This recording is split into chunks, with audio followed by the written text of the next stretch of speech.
are on properties of systems. Now, if you do what I asked you to do, which is graph those two systems, which is what I just gave you on your test, you will see something. Let's do that. I'm going to graph this one with a red line.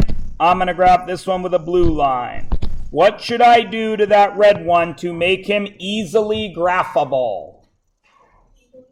Change it to slope-intercept form. So 4y equals negative 3x plus 24. And then what? Divide by 4, negative 3/4 x plus 6. Then I graph it. I go to plus 6, 1, 2, 3, 4, 5, 6. And I do a slope of negative 3/4. Down 1, 2, 3. Right 1, 2, 3, 4. 1, 2, 3, 1, 2, 3. Oh, I'm going to go off the graph. So I'm just going to go ahead and put this line in like so.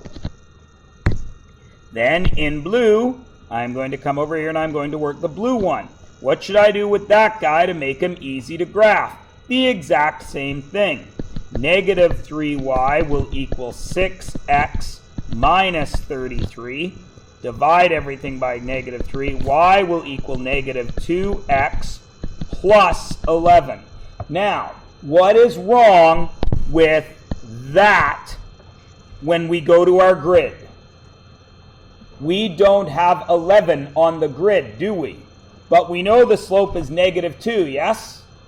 So if I were up at 11, I would go down 2 and over 1, yes? Which would put me at x would be 1 and y would be 9. 1, 2, 3, 4, 5, 6, 7. Oh, it still doesn't fit. I'm going to go down 2 more to 7 and out 2. There is my first dot. Then I can go down 2, out 1, down 2, out 1. And there is where I cross. How many times did they cross? Once, which means there are how many solutions? 1. So what is our conclusion we can take from that? If two lines have different slopes,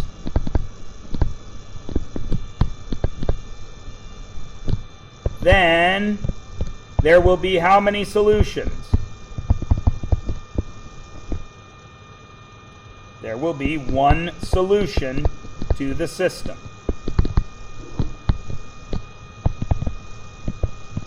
And that makes perfect sense, doesn't it?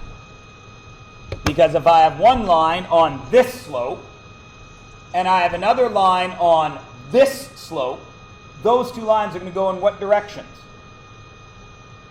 This way for how long? Ever. This way for how long? They're never going to bend, so they can only possibly cross once, as long as there's a different slope. Right? What if one slope is like that and the other slope is just a little bit different? Will they eventually meet? Will they meet on my graph? As my arms are right now, is there a solution here? No. But if I extended both my arms, like Go-Go Gadget arms, they would cross where? Somewhere over there. Right? Just because they don't cross on the graph doesn't mean they're not going to cross eventually. If they have different slopes, they have to cross once. Does everyone understand? Great. Let's graph this one. Again, I'm going to use blue and red. And so are you. Blue one first. 4y equals negative 2x plus 12. Y equals negative 1/2 x plus 3. Right? So I graph it. 1, 2, 3. Negative 1/2. Down 1, right 2. Down 1, right 2. Down 1, right 2. Up 1, left 2. Up 1, left 2. Up 1, left 2.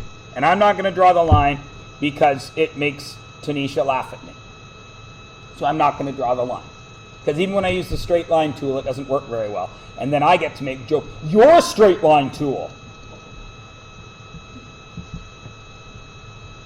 Anyway, then we'll do the red one. 2y equals negative x minus 12. Y equals negative, what's the number that's with x? Negative 1 over 2x minus 6. 1, 2, 3, 4, 5, 6. And the slope of negative 1/2. What do you notice about the two slopes?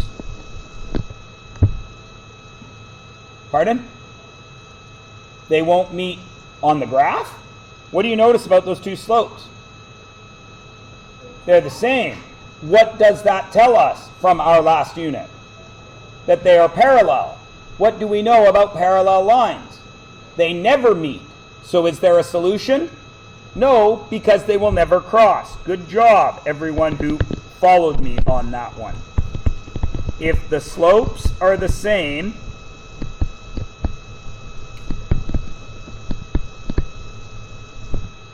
then what does that tell us about the lines? Are parallel. If they're parallel, then what does that tell us? If they're parallel, they don't cross. So what does that tell us? If they don't cross,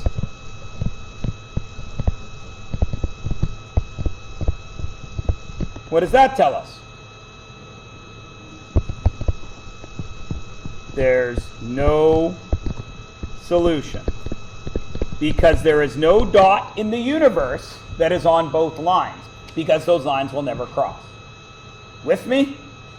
Picking up what I am putting down? Smelling what I am stepping in? Excellent. What? Do you guys have an equation there? You guys have something? Because I don't. What do you guys have? Please read it out to me. Just read. And?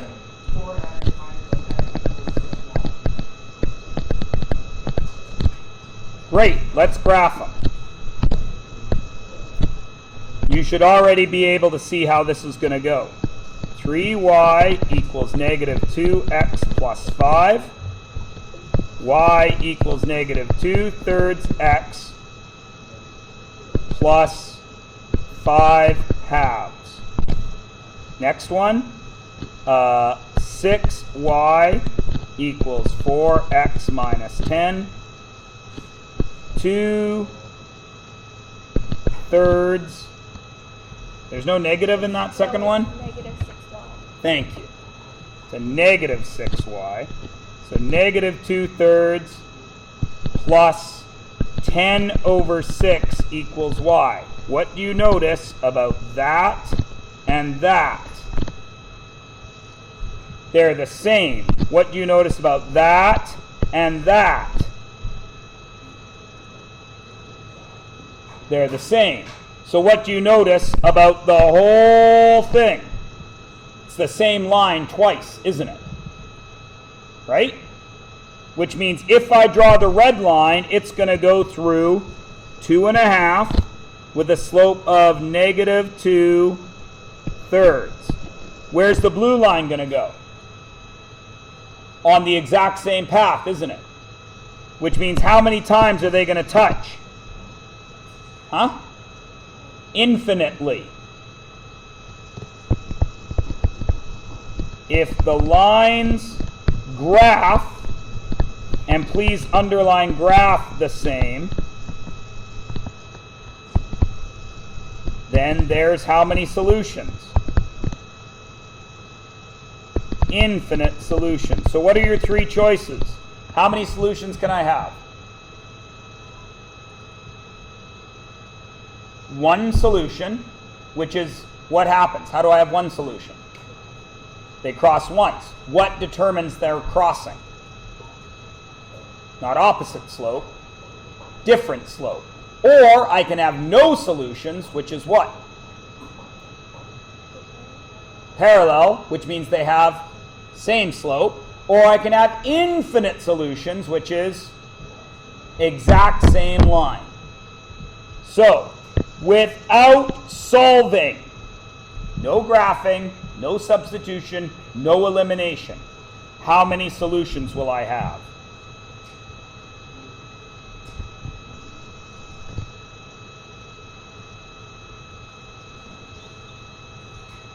So I'm not looking for the actual solution, I'm just looking for the amount of solutions, which means what's the only value I care about? Slope. If the slopes are different, how many solutions, Tanisha? If they're different, 1. So let's check if these slopes are different. How do I check if those slopes are different? I put it in slope-intercept form. Do I even care about that? No, I only care about the x and the y. So this guy is going to be y equals negative x, yes? So that would be a slope of negative 1, wouldn't it? And this guy is 2y equals negative x, so y equals negative 1/2 x. Are those different numbers? So how many solutions? 1. Right? Let's check this one. Do I care about the 9 and the 18? Nope, only care about the letters. Is y going to be by itself? Sure. What would I do to do that? I'd do divided by 10, divided by 10. So I'd have negative 6/10 x. Up here, I'd have negative 3 over 5 x. Are they the same? Yeah, they are. So this could be parallel, but it could be infinite, couldn't it? So then we do have to check. What's 18 divided by 10? 1.8. What's 9 divided by 3? 3. So they're different y-intercepts, aren't they? So these guys have the same slope but different intercepts. So how many solutions? None. And then this one obviously is going to be the infinite one, yes? But let's just prove it. Mr. Myers, you use P and Q. You're a dink. Does it matter? No. Isolate one of them. Isolate the same one on the other one and see if the lines are the same. Does it matter which you isolate? Yes or no? Of course not. I'm going to isolate P. So 2P equals 5Q plus 30. P equals 5 over 2Q plus 15. Everybody happy with that? This one, I'm going to isolate P. 4P equals 10Q plus 15. Right? Divide by 4. P equals 10 over 4Q plus 15 over 4. Are they the same line? Are they the same line? Are they? I see the same slope, but I see different y-intercepts. So I fooled you, didn't I? How many solutions does this have? None, because it's got the same slope. Everybody good? That's the lesson. Everybody cool? Okay, turn your page over. We're going to do the last lesson of the unit because the last lesson of the unit is the one that's actually useful. We're going to start with ones that aren't useful. The first question is a math class question. It's not useful. But just like lying on your back and doing a bench press is not something you will ever do in real life, does it help you in real life? Yes, because it gives you strong muscles. Actually, it just helps you meet girls. Because never will you ever lie down on your back and lift anything up that way. You actually need muscles that work, not just the muscles that do bench pressing. But that's okay. You guys live in the gym because you need big muscles to impress girls. I get it. I understand. So, just like working out at the gym, this is just like that. The sum of two numbers is 176. Their difference is 48. Find the numbers. Read these instructions. all word problems follow the exact same method of solving. If you do these things, you will always be able to solve every word problem, no matter what.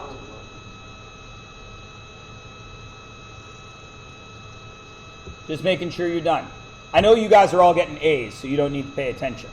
Right? I know this class is a waste of your time. I apologize because that you have to sit through it when you're getting 100% and your AirPods are more important than your math grade. I get that because this is AirPods 10. And that's the new grad class. I hear that all the universities are checking your grade in AirPods 10. Better be careful. I don't want you to have to go into AirPods 11 A and W, which might screw up your university career. And I'd hate to have you have to go back to Japan, Daichi, and say, oh, I didn't do very well in AirPods 10. That would be really bad, because your parents spent a lot of money to send you here. Okay, I just making sure. Okay. When you're going to solve a word problem, you better know what it is you are looking for, yes? First thing it says, identify what you are looking for. What am I looking for in this first question? I'm looking for two numbers. So I need two numbers. Do I know those numbers yet? Yes or no? No. So what do I give in math when I have something I don't know? A variable. Does it matter what variable I give? No. I'm not going to give x and y because you guys do everything with x and y. I'm going to give j and k because I was JKing about how AirPods 10 is important. So, write a let statement. What does that mean? Well, it means this. Let j equal number 1 and let k equal number 2. Then I have to write two equations. This is a big hint. Every sentence usually produces one equation. Is that a sentence? It is. In English, that question says the sum of two numbers is 176. What is that in math class? What finds us a sum? Pardon? An equation with what operation? Addition. So this sentence says the sum of the two numbers is 176. So j plus k equals 176. Interesting. What does this one say? Their difference is 48. What finds us difference? Subtraction. So that must mean that j minus k equals 48, correct? Now, do I have a system? Have I been given 3 ways to solve that system? What is the one way we are not going to use because it's not exact enough? Graphing. We are going to use one of the other two. Which is the best one to use? Uh-oh, there's a celebrity smackdown in the back corner. Which is it? Jacob, why do you say substitution? Because all the variables are isolated. Nice. Elle, why do you say elimination?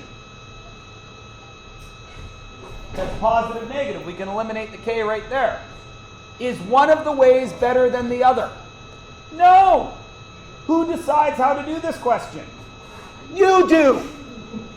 Do I care what way you solve this? No. You have to do the way that works for you.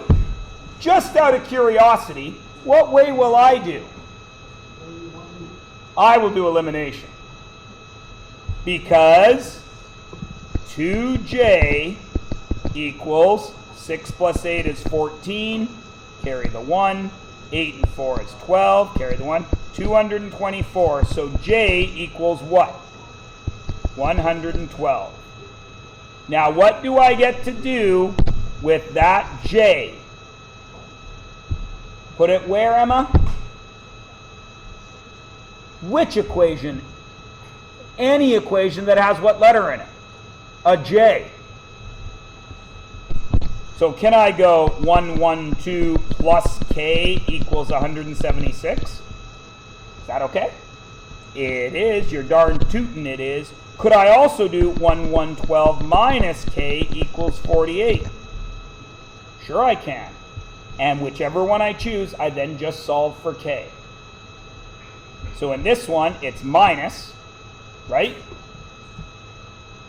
So it's what? 164. Don't you mean 64?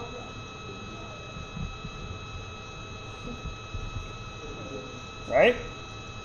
Yeah. And in this one, it's 64. That's the same answer. K equals 64. Yeah?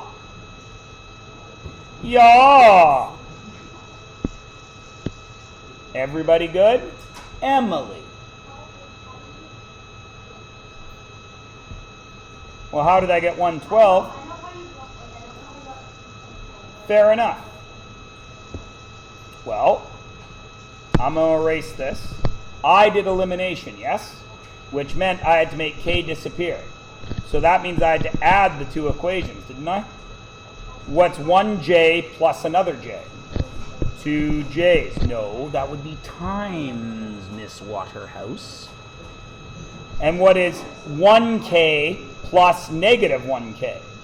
0K, so it's gone. And since I'm adding, 6 plus 8 is 14. I carried the 1. I know it looks weird because I didn't get out my calculator to do addition, which all of you would have had to do, no offense. 7 and 4 is 11, plus 1 is 12. Then I carried the 1 again, and 1 and 1 was 2. Okay? I just don't want to get out a calculator because A, it's a pain to find one, and if I'm punching something in a calculator, you can't see it. I could use this calculator, but this calculator is a super pain to use with my pen. So when I can work in my head or on paper, I do it that way. All right. Let's look at the second question. For what am I searching? The price of two things. Do I know either price? No. So I need a let statement, don't I? I better have some variables. What are the two variables? Any letters you want. I'm going to use let B equal chocolate bars and let B equal pop. Okay? Okay. Hey, you guys want to know something funny about the word pop? We all know what it is, yeah? But if you say the word pop in many American states, they don't know what you're talking about. They say soda, but not in all of them. If you're in Ohio, you can say pop. If you're in Illinois, you can say pop. If you're in, I would assume that most anywhere you can say pop, you can say soda. But if you're in Tennessee, you'd best say soda. Right, El? You were from Tennessee, weren't you? Alabama. It's pretty darn close to Tennessee. They called it soda, didn't they? Yeah. Sody pop. Alabama. Down there in Mobile, Alabama. All right. So, what do I know? 4 chocolate bars. How do I write 4 chocolate bars? 4B. And. What math is and? Addition. 3 pops. How do I write 3 pops? 3P. Cost equals 5.3. 2 chocolate bars. How do I write that? 2B plus P equals 2.2. Jacob, which should we use when you're done tweeting? Why, Jacob? Because P is isolated. I didn't use yellow because that would have been a giveaway, right? If I'd written P in yellow ink, that would have been pretty lame. So Jacob says, Mr. Myers, I think you should say P equals 2.2 minus 2B. Then what do I do with that and that P?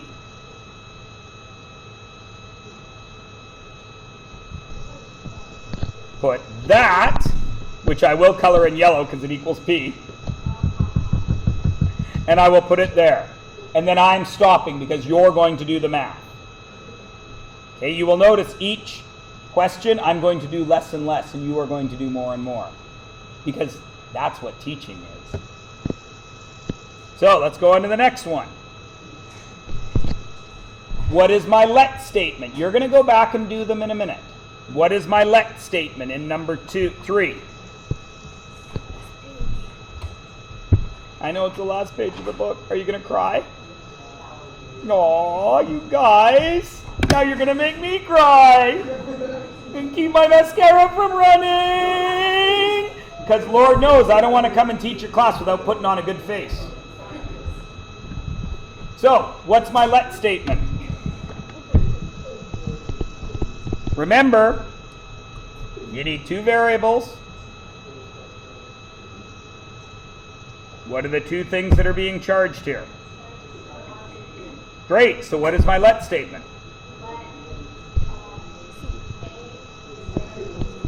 Let A equals startup, Z equal monthly. Okay? After 1 month, Jen paid $260.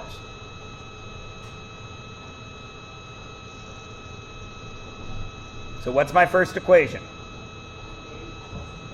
A plus Z equals 260. Startup plus 1 month. Okay, what's the next equation? A plus 6Z equals 435. And we're going to stop there, and I'm going to make you guys do the work. And finally, 4 I'm going to take a moment with, because you guys have a lot of trouble with 4. Because there's a percentage involved. So, you can figure out the let statements. It's not that hard. What is the let statement?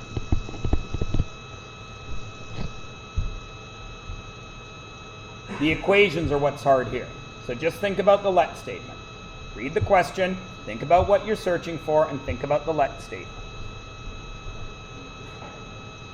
Pardon me, Jacob? Those aren't variables. Pardon me? Yeah, there's 2 investments, isn't there? One is at 8, one is at 10. So I need to give how many variables? 2. So what variables should we use? All right, let A equal investment 1, and B equal investment 2. What do I know about the investments?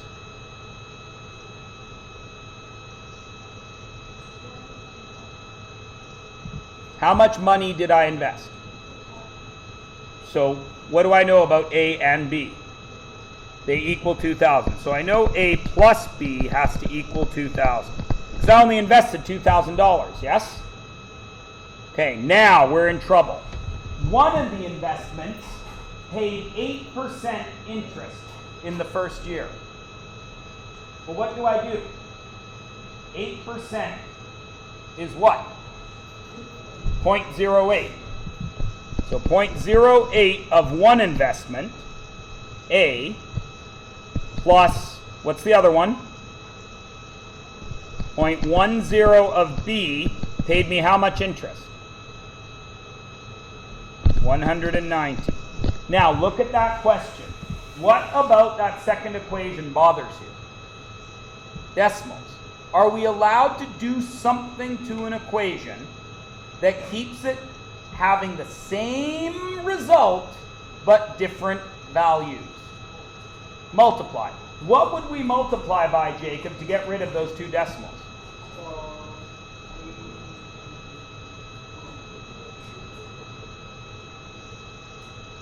100. If I multiply this by 100, I will get 8a plus 10b equals what? 19,000. 19000 isn't a number. Not even. It's one of those new stupid text to this 5-digit number and win a contest. Now, do you have two equations that are easy to work with? Yep. And I'm shutting up and you're doing that too. You got till the end of the day to do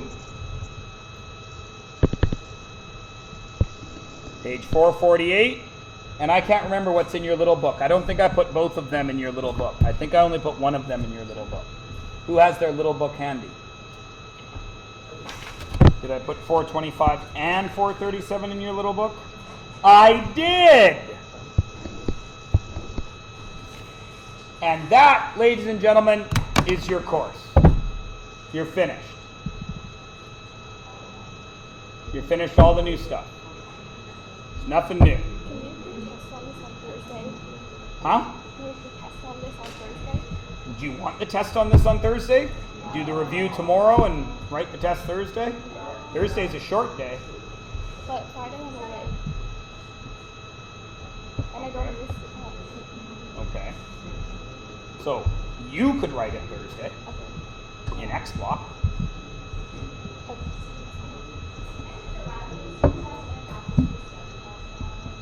Sure. You will have to remind me. You would have to sign up. Okay. Alright.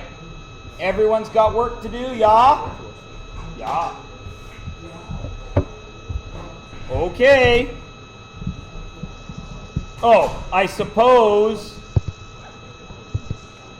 I should make sure you see the right answers to these. But I'll do that in a little while. I'll pause the recording. I asked you to do on here. We will start with number 2.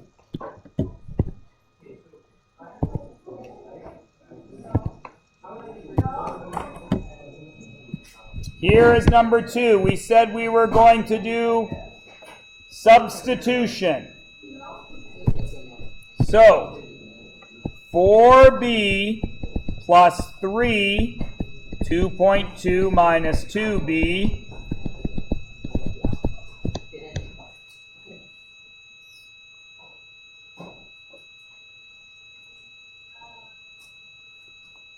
I already know how to solve systems. I passed this test in 1990. You guys need to know how to solve systems. Since you're not going to do your practice work, I would recommend shutting your pie holes and watching now. Okay? You're going to distribute that. 4b is going to equal plus 6.6 minus 6b is going to equal 5.3. Right? So negative 2b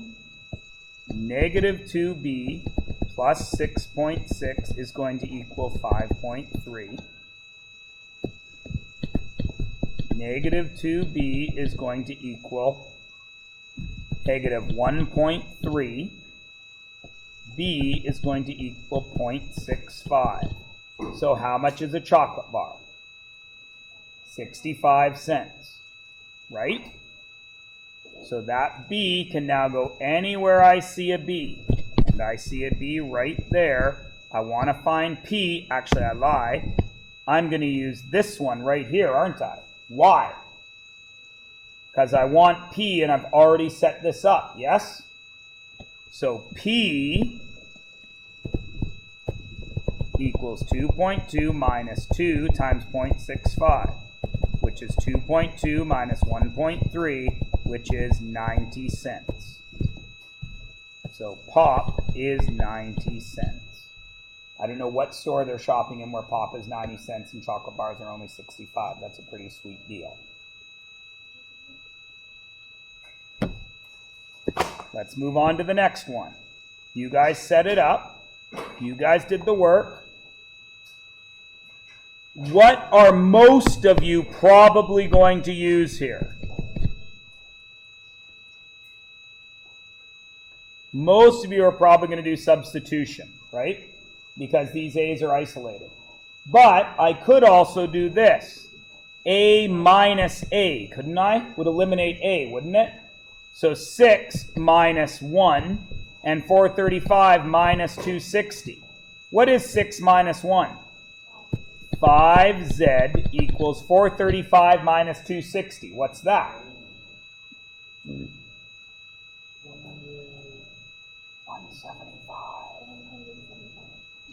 175. So z equals that, 175 divided by 5, right?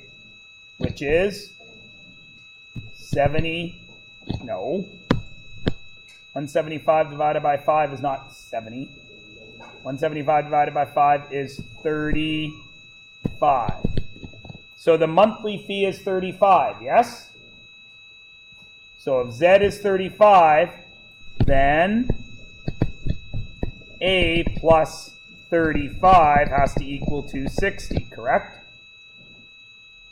So A must equal 260 minus 35, which is $225. Do I now know my startup and my monthly fee? Yes. And finally, this one. I'm going to erase this middle one so it's less confusing now. Can I use substitution? Yes. Can I use elimination? Yes. But if I use elimination, I would have to multiply this guy, wouldn't I? So I'm going to go ahead and use substitution.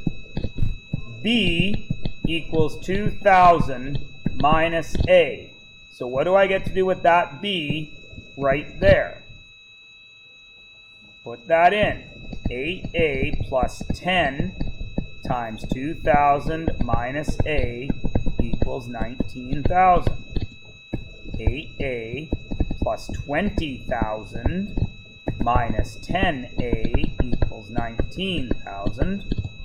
Negative 2A plus 20,000 equals 19,000. Negative 2A equals negative 1,000. A equals $500. How much is investment 1? 500. How much is investment 2? 1,500, because the two investments together was 2,000. How does this help you in real life? All kinds of situations. Anytime you have two unknown things that are changing at a common, in a line, you will know when you will meet up. For example, you are trying to save money for a car. You know you can save $200 a month. Can you draw that in a line? Yes. You know that you will spend $60 a month. Can you draw that in a line? Where those lines meet is when you will have enough money to buy what you wanted to buy. And things like that. Okay? Do they have to be straight lines? No. Anytime a graph crosses, you have a solution, don't you? In grade 10, we only teach you straight lines. But in real life, you can graph curves, can't you? And if that curve intersects a straight line, then that's where your answer is going to be, right? Everybody got it? Okay.